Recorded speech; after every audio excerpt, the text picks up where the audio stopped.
Greetings. Now, way back in the early 80s, the MSX was born. The MSX wasn't actually a computer, it was a computer standard which Microsoft proposed, and several manufacturers such as Sony, Yamaha, Panasonic, etc. all sort of clubbed together and started making MSX standard computers. And in later years, you had the MSX2 and the 2 Plus and the Turbo R computers as well.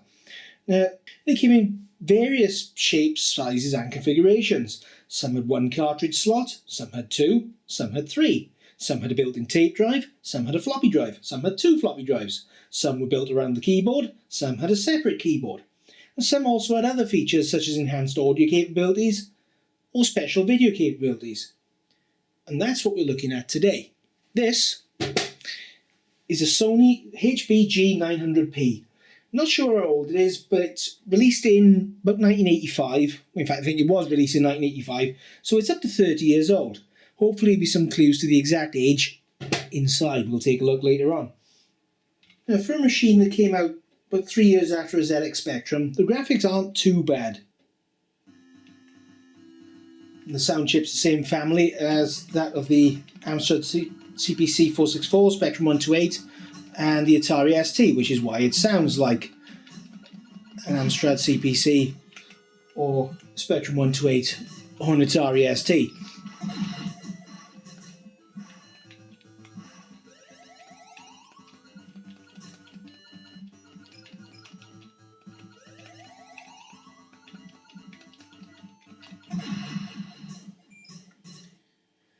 But I said that this one's got special video capabilities, and there's a clue on the front panel.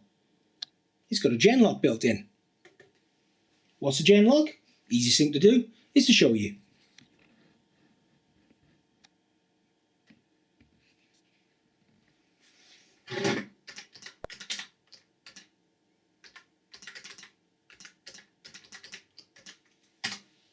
Now, a genlock lets you synchronize the computer's video display with an external video signal and mix the two together.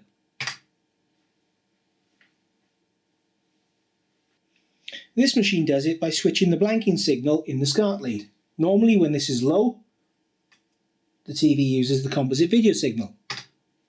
When it's high, it uses the RGB signals instead. By switching the signal on and off part of the time, the RGB signal can be overlaid over part of the screen with the video signal shown over the rest. If you use a TV with subtitles or closed captions, now you know how it works. On the screen here you can see what the blanking signal is up to.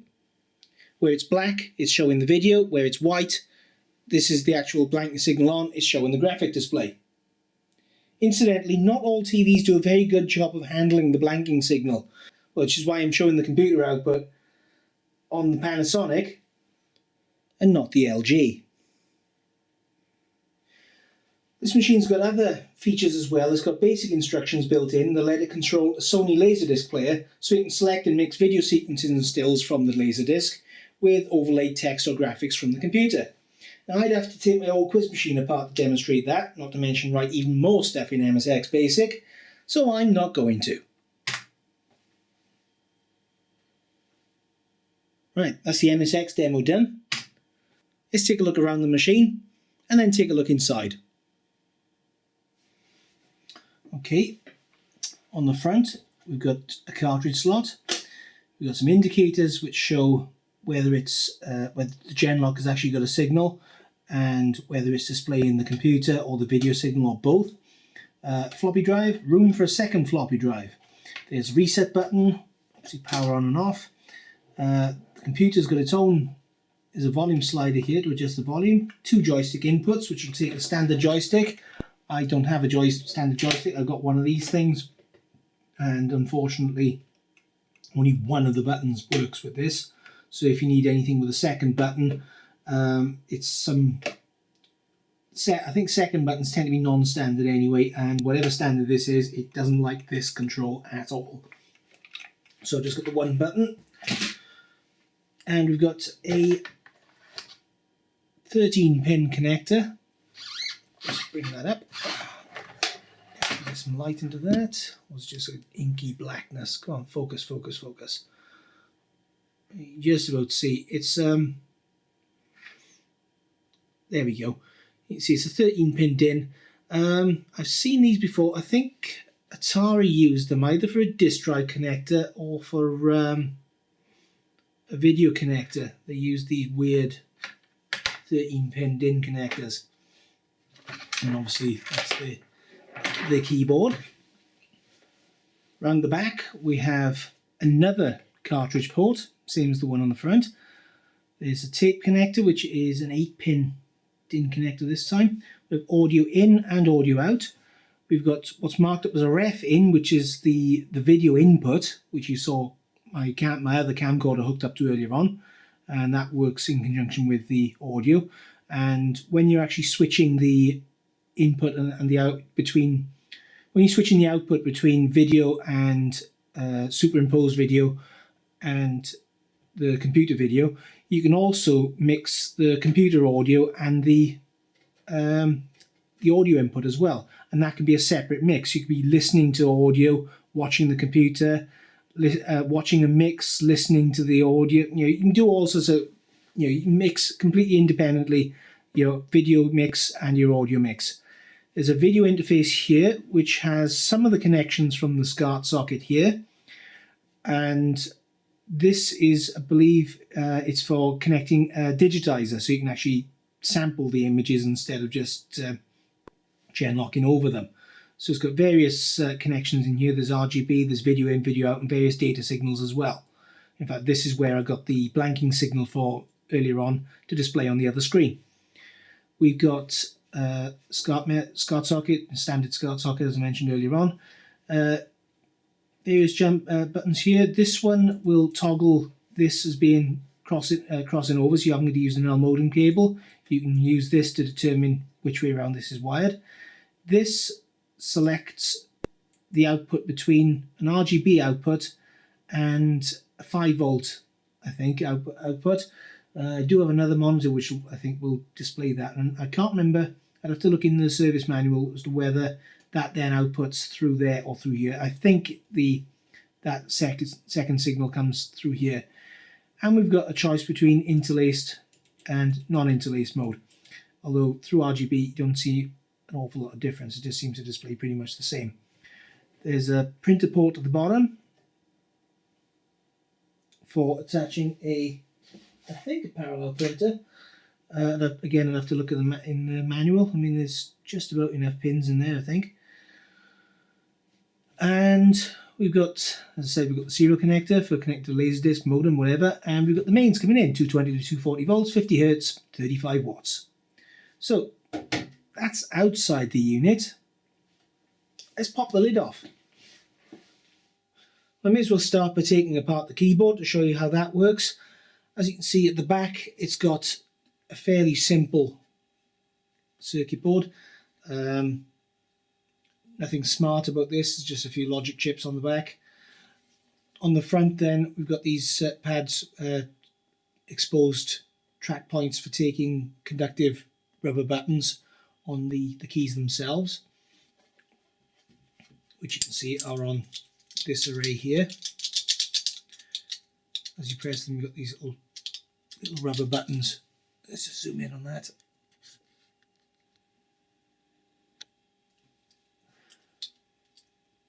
As you press them, you can see got these little rubber buttons which come forward and obviously make contact with the keyboard, with the circuit board, sorry. Let's take a closer look at some of these buttons. You can see we've got a two-piece moulded keycap, which then clips into this piece here. Under that, it's got this spring-loaded plunger, which I've just dropped the spring out of.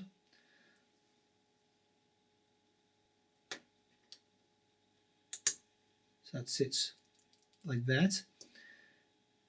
That drives this little rubber cap thing with the conductive button in the middle, and that sits at the bottom of this.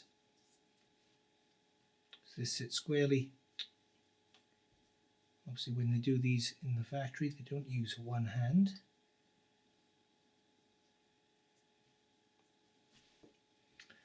There we go.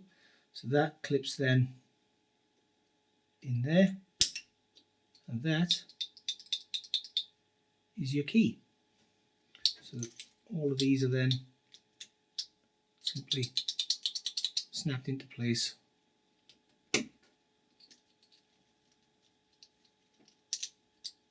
on the keyboard. So that's the keyboard. Let's have a look at the guts of the machine itself. As you can see, it's quite well crammed with stuff. There's a board, there's another board, there's the main board underneath. You've got the floppy drive, obviously there's room for another floppy drive here, and the switch mode power supply down the left. I'm not going to go into great detail with the chips on these boards, even though I will be pulling the boards out one by one. I'm not going to go into great detail about the chips because the service manual is available online. Someone's kindly scanned the whole thing in. So you can take a look at that. I'll put a link up in the video description so you can have a rummage around. But I'll try and go through what I can with these. In fact, what I'll do is I'll try and go through what I can without pausing and going to check on the online to see what the chips are. Because I may know some of these chips. Some of them ring a bell, some of them don't. So let's get this floppy drive out first of all. Shall I? No. Let's get this out first of all and see what's underneath it. We've got a big connector here which goes, I think that ribbon actually goes through to one of the boards down below. And we've got lots of connectors here.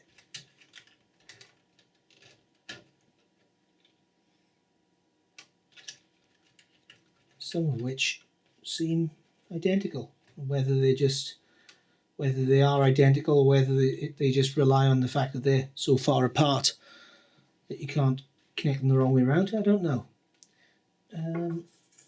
Those aren't connected to the back plane, so I can actually remove this board without too much hassle. I'll leave that one connected there because I think these boards are actually bolted together as a pair. So if they're bolted together as a pair, they can come out as a pair. We'll split them later.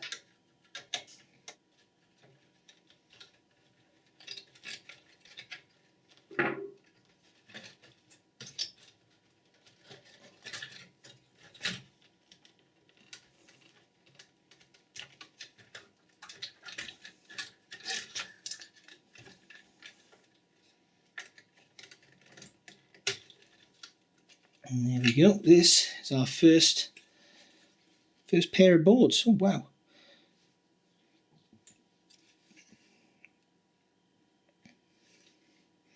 There's not much actually in between the two boards, so there's no point actually splitting them apart. Might as well leave them as a pair. In fact, I might as well plug that back in now. That's where it goes.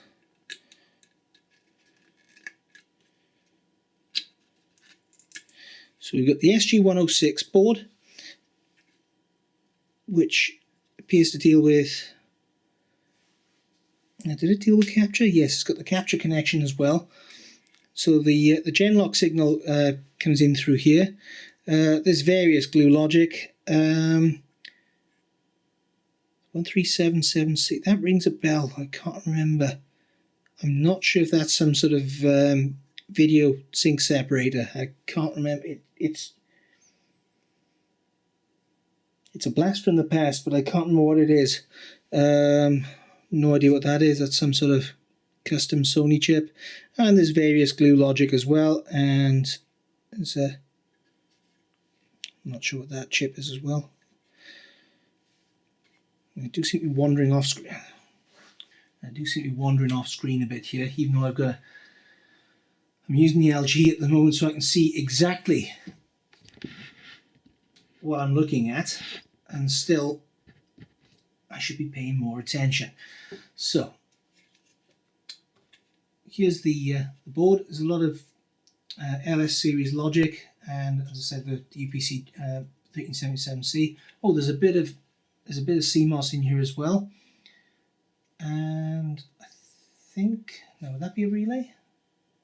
Nope, it'd be a crystal, I think. There's a crystal there. And on the other side, we've got the V9938. This is the video chip. This is the chip. I think you'll find this chip in all of the MSX2s. It is their video chip. And the 2 Plus, I think, had the 9958 from what I was reading yesterday, and I've probably forgotten. And the MSX1 had the 9918. I could be just talking rubbish here, but there we go. Some Semmo HCs and some Semmo LS. There's not a lot on here. You can see we've got these relays as well. The manual will explain what these relays do. I'm not going to go trawling through the circuit to try and trace them.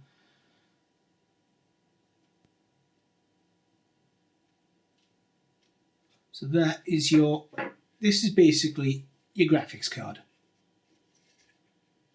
I think. And that actually strips a lot away from the main board. This is going to be a lot quicker as far as teardowns go, really, than I thought. I mean, when you're looking in, you see this sea of boards. Oh my god, you're going to be there forever. But let's get this floppy drive out the way. I'll pull the ribbon cable off and the power lead off. And this is pretty much a standard floppy drive, just on a special sled. There we go. It's just a perfectly standard, in fact, 720K floppy drive. It's not high density. This is a double density drive. Some of them, in fact, even came with single-sided double density drive, so a 360K drive. So there's that there. Oh, and that reveals actually there are 2 boards inside, because we've got a little daughter board here as well. Now I think those relays will be for the serial ports, because remember you've got the button which will change over what the serial port does, you know, which was transmit and what's receive. So I think that's what those are. It's just rather than electronically switching it, it's done with relays. And we've also got, oh, there's another one there as well, and we've got the printer port, and then we've got our cartridge port. There's another little circuit board there with just dedicated to the cassette connector. Now let's see, can we take a good look at this board without actually taking it out? Probably not.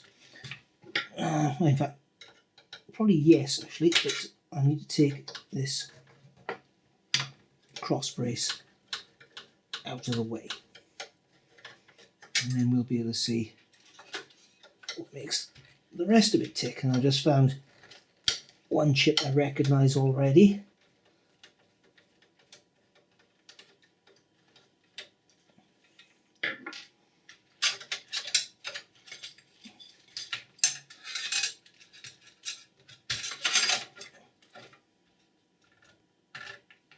Connector. Yes, it is. There we go. It's a strange little power plug there. And there we go. I think that's stripped it down as much as we need to. So we can now go in for a closer look.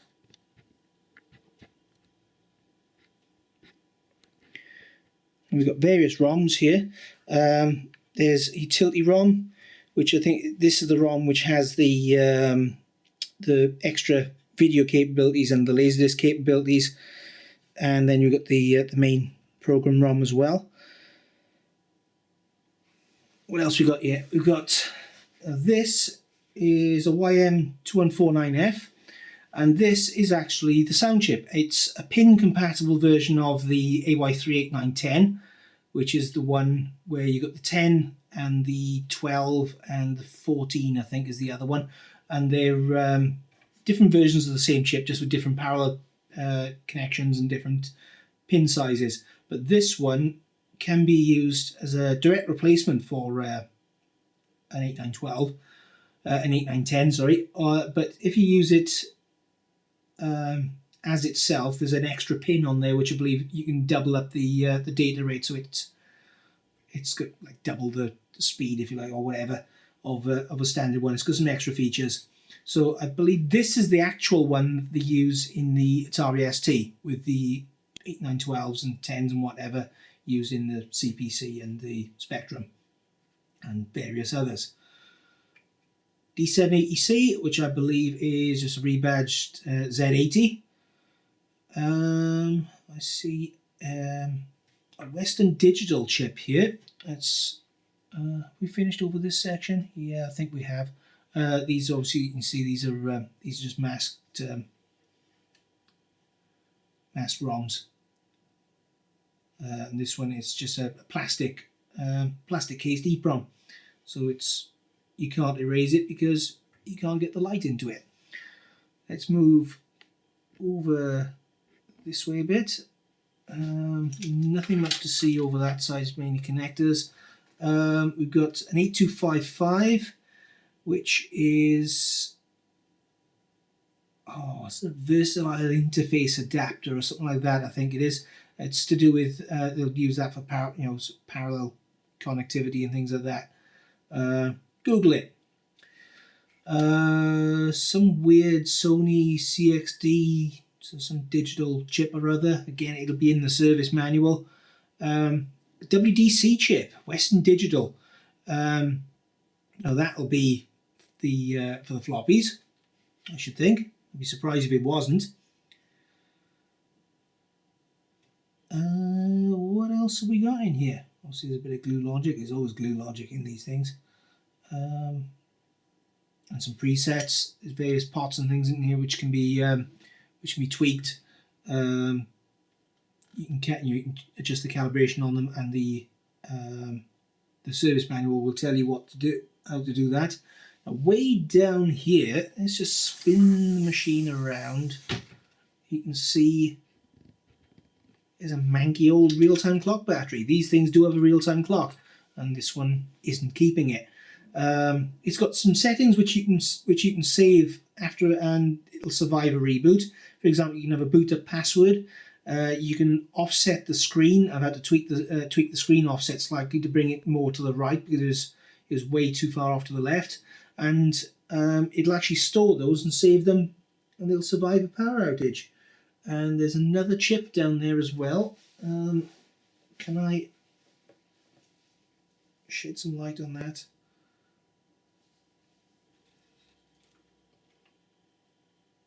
The TL7705CP. CP? Yeah. Which is tucked way down. Oops.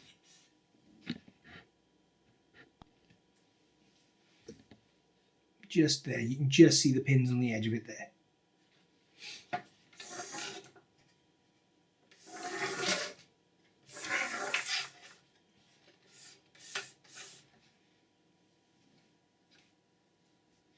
And further up the back then we've got various NEC chips that I don't recognise. I'm doing really well here, and I really should be going on Google to look these up, but hey ho, look in the manual. And there's a little bit of glue logic as well. There's not a lot else to actually see in here really. We've seen the CPU, the floppy controller, we've got all the video stuff on the first board, the parallel port interface. So there's various other bits and pieces in there. Not much else. But there's another relay lurking just under this this cable here.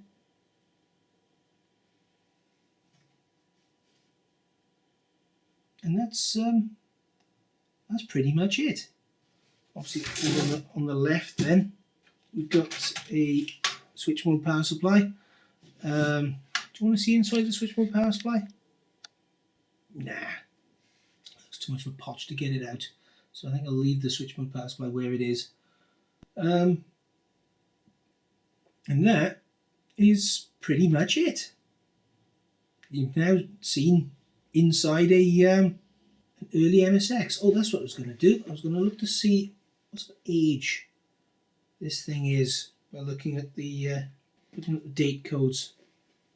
I don't recognise the coding on any of those.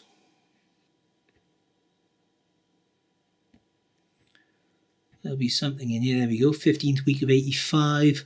42nd week of 85 on those ROMs. On the well, in fact, 43rd on the upper one. 8540 on those two chips there.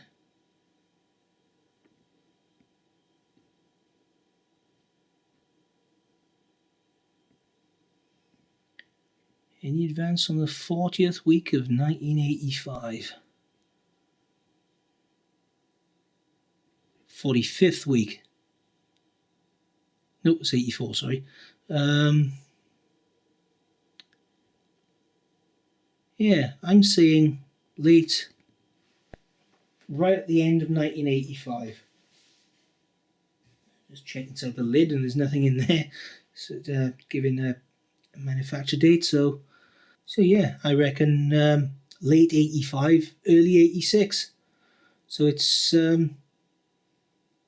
nearly 30 years old, and apart from that manky clock battery, it's in pretty good shape.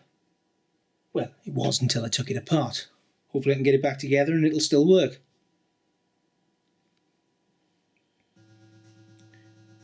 Oh, ye of little faith. Thanks for watching.